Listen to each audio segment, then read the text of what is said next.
Hey everyone, so this is my newest puzzle, which is a 2x2x4 Axis Cuboid.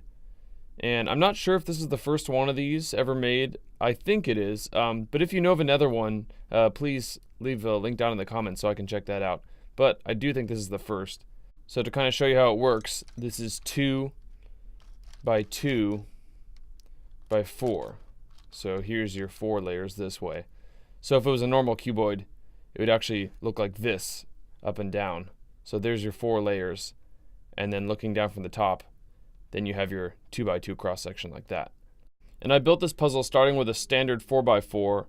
I could have actually started with something like the MoU 4x4 Axis Cube and just, super glued pieces together and then took it from there, but I actually just started with a normal puzzle, which obviously makes it a lot more challenging, but I think that's kind of a more legit way to make this. So yeah, it was a pretty difficult building process, and all the stickers are hand cut as well.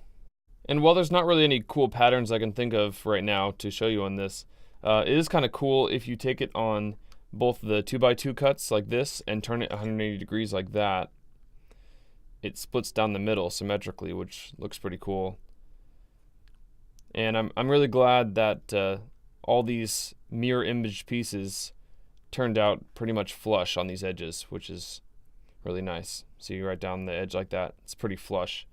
And you can get the same pattern, same shape, but with different colors, where this is red and orange here.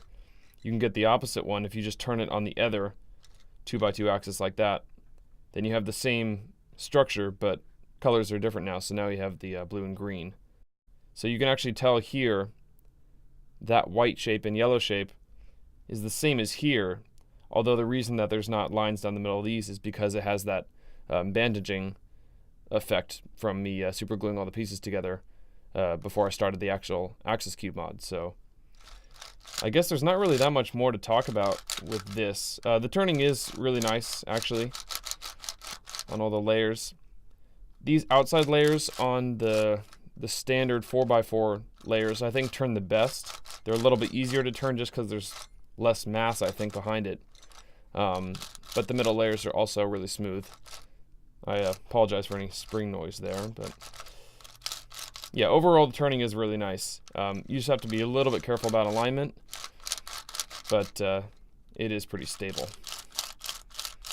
So I guess I'll just go into a full scramble now, and as you would on a normal 2x2x4, we'll hold it vertically this way with this 2x2 on top. And to make sure we bandage these pieces properly where they are actually scrambled in their bandaged state, we'll do only 180 degree turns this way and this way along the 2x2 axis, while we can do 90 degree turns here to properly bandage this up. So yeah, let's give that a try. So I'll start like this, turn that over. Look at that in frame. Like that, and already it basically looks scrambled. Well, that didn't take very long. Okay, so let's do like that.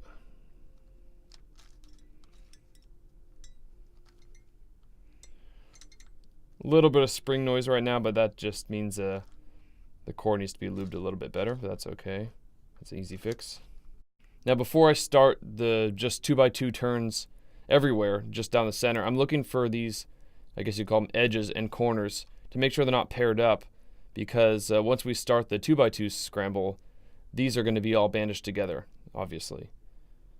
So I'm looking around, and actually that looks pretty good. I don't see any that are properly paired up, which is what we want to avoid. So now we can go into the 90 degree turns everywhere, which will start bandaging all these corner sections together.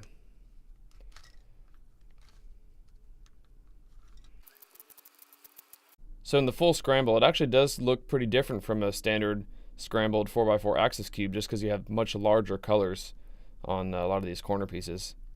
So that's about it for this video. This should be a pretty fun solve, I think. Shouldn't be too difficult. And as always, if you want to purchase any of my puzzles, you can contact me through the links in the description. And thanks for watching.